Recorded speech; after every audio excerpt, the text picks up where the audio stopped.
always travelling in the Attitude van up and down the country. Today, we're heading to a camp near Lake Taupo for kids with vision impairments to learn confidence building with the emphasis on fun and independence.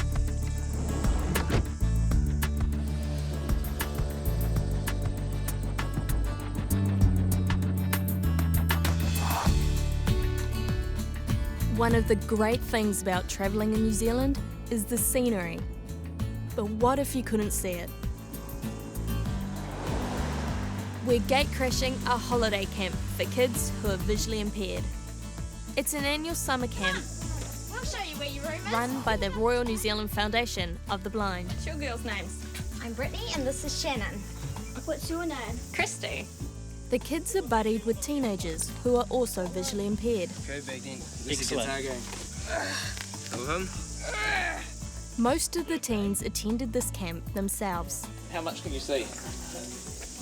All right. I can see probably out of this eye, but The buddies are all strong role models. Daniel Sharp is a Paralympic swimmer and silver medalist. 2 doors down. Hey, Renee. How are you? It's actually made our lives a lot easier having these students helping us, and they have an empathy. Yeah, it's so nice to me. Oh. And they're also role models. They've been there, they've done all these things. They probably know more about how people tick than we know. The stories come out every now and then about what they did, and so they know all the tricks of the trade, if you like. You know, of course, there's always like the few new kids that come and, you know, they're always quite scared in the beginning because they don't know anyone. And, like, I know how it feels because I was the same when I was about 9 or 10 when I first came here. But you see them sort of making friends and sort of finding a group and finding their sort of like niche in the camp, I suppose. Welcome to our slice of paradise. Cute. You can have the nice bottom bed, already pulled down the mattress. Thank you very much. For many of these kids, it's their first trip away from home. But this is Michael Chopra's third camp. And what's cool about camp? Why do you like coming to camp? It's actually a good place to make friends. Like, me and Shannon actually met last year, and we became friends ever since. what sort of music do you have? Old music. Really, really old music. I don't really know old music. 18 and 19th music. Elsa Pullinger is effectively camp mother. She's been running these camps for 20 years. This camp was instigated to get vision impaired and blind students together. Often a vision impaired child is the only child in a school, so they don't actually get to meet others with a visual impairment, and that's really important for them to form friendships and to get to know others who are going through similar traumas maybe, or having similar experiences. Michael is 11 and totally blind. What can I hold on to? The main function of the camp is to develop independence and build on skills for everyday life. The other kids have varying degrees of vision impairment. Very few people are totally blind. I mean, there are a percentage. Maybe you can go a bit slower? But most of the people we are working with have some useful vision. The kids at the camp have different levels of vision. We're going to do some tricks with the camera so you can kind of see what some of the visual impairments look like. Now, if you meet someone who's blind, don't assume that they only see black. If you have full sight, you'll see me clearly, in focus, and make out the details and colours. But if you have myopia, you may see me like this, or with macular degeneration, you may see this. Whereas with glaucoma, this is what your vision may look like. With a cataract, I would look like this. And with diabetic retinopathy, you may see me like this. Blind is not one way of being blind. There's heaps of different ways. Yes, I got a kind of disease called glaucoma, and that's like there's an optic nerve, and my eyeball's sort of like, to explain it, it's sort of like a ball, which you pump it up and the pressure goes up, and that's bad. And then when the pressure goes too down, that's also bad. And how far can you see? Around 3 metres. Around 3 metres? And you use a cane to help you get around? Huh? use a cane to help you get around? Mm-hmm. What would you want, like, the kids of New Zealand to know? How would you explain your blindness to them to make it just so they hopefully never ask again? Well, some people have different kinds of problems. I think Brittany has a different kind of problem than me.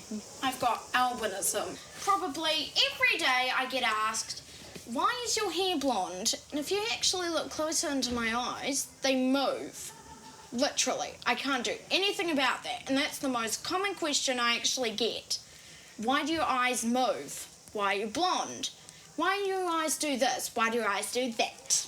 People say, you're not looking at me, and sometimes they try and tease me by saying, look here, look there, how many fingers am I holding up? It gets really annoying. A lot of people think that everyone's the same, eh? When they ask you the questions, they think everyone's eye condition is the same. Yeah, they just say, oh, they're blind. Yeah, so it's like one that's label. Just it, Yeah. they're blind. It's just really hard explaining. Like if someone says like, oh, so you can see a certain distance, what do you see after that? And they assume we just see darkness or something. It's like, no, it's there, it's just blurry, I don't know, it's hard to explain. It just stops. It is Renee Patate's 9th camp. One of her goals is to cope with new and unfamiliar environments. I can only imagine what it's like when you can't see anything. This is what you call a jungle gym. Yeah, so keep your hands up in front of you. Rubbing right in front of Did you climb up the pole? Well, you could probably slide down it. Feel with your hands up and down. All the way to the left, and you're going to find a lower pole. You can hang from there, but watch your The beam. foundation uses the camp to suss out how well kids are doing in life skills, so they can better help them. Where do you do a long jump? Careful there, hon. What's that? It's the drop-off. You're going to come over on the other side. Big step down. Gary Venstra is a child and family social worker and a counsellor for the foundation. He has been involved with the camp for many years. He just loves working with the kids. It's about equality, really, isn't it? What a child that can see does, children that can't see should be able to do as well, really. And that is the same with social interaction. Our world is so visual. Everything that we do often has an effect about what we see. I mean, my communication with you, you nod your head and you smile at me, which are signs of approval. If I can't pick that up, how will I know what somebody else thinks of me? For example, if someone was crying and everyone was thinking they were upset, then I didn't know if they were crying really quietly, and I wouldn't know how to communicate with them, because I couldn't see their reactions or their facial expressions. It does make it tricky to make friends with people because I don't see their expression, and sometimes I don't see what they're about to do, and most of the time they're about to walk away. You two girls are so low! Come on, Brittany! Brittany's not on it. Yeah, Brittany's on the swings. My mum and dad and Gary from the Blind Foundation helped me with learning how to start a conversation, what kind of questions to ask my friends, and then I learned how to make conversations and make new friends and communicate with them. I'm sometimes proud of myself when I do swimming in deep areas because most children can see how far they are and I can't really see where the bottom of the pool is. So I felt really proud of myself then. The afternoon is free time, a chance for the kids to hang loose. Michael loves the pool, and he's one of only 2 kids here who are totally blind.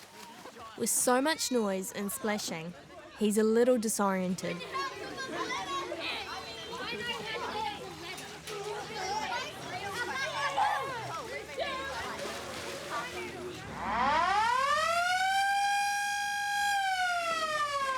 Don't panic.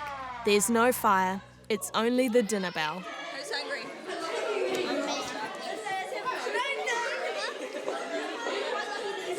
Oh, that's enough, man. You just rub it in.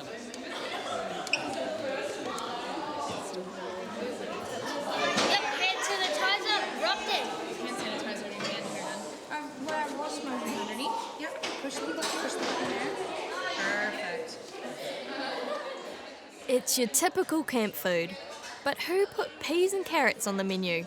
Not the easiest to manage. The kids are taught to think of their plates as clocks in order to figure out what's where. Carrots at 6 o'clock. Brittany Tapara's short-range vision is pretty good, but Shannon Humphreys has got the double whammy of myopia and glaucoma. Her food probably looks a bit like puree. You link with Renee, and Renee, you grab Christie's. There we go. The kids need to be really good communicators to overcome their lack of sight. Renee, me and Shanna are going to be low, so you jump over and my arm's about here. She's about at your knees right now. Whoa! Nice. Untangled. Woo! You did it. That was really awesome. Communication is very important, especially for the ones that are totally blind. I might ask them some questions, saying something like, I don't know where over there is, can you please give me some more directions, because I don't know what you're talking about. So you need to be able to describe it, and likewise people need to be able to describe back to you very clearly what it is you're doing or what it is they want you to do. Right, you two. You go ahead, Shannon. Okay. Yep. As the light fades at the end of the day, so does the kids' level of useful vision. When you go to bed and the lights get turned off, how do you get to the toilet if you can't see where you're going?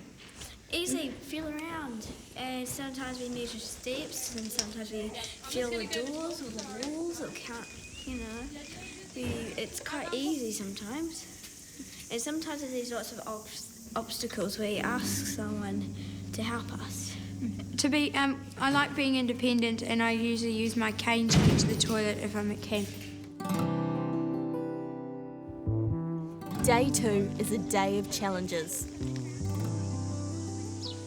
There's high adventure and problem solving. The kids will need to trust their buddies and instructors. Mind you, there's something to be said for not seeing where you're going. Hands up if you're freaking out. Oh, just maybe a few of you. It's okay. I was freaking out my first time I got up there. Now, before you go anywhere near our tower, we're going to have to put a harness onto you and a helmet. We'll help you the whole time, and we want you guys to have heaps of fun.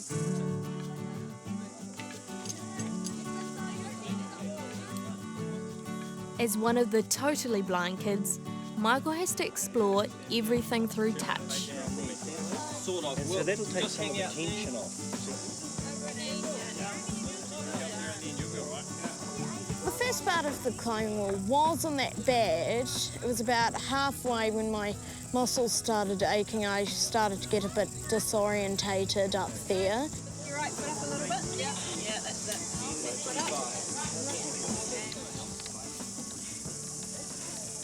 Independence is obviously really important, doing things as much as you can for yourself, and blind and low vision children don't have the same opportunities to copy or imitate their family members, other peers, so they have to be sort of. That at all. No.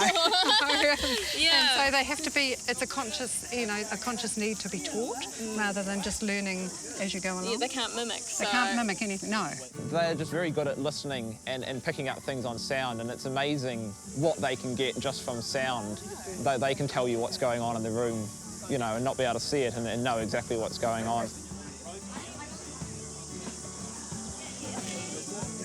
With a helping hand, Brittany reaches the top. But now comes the scary part. Go, Brittany! Go, Brittany!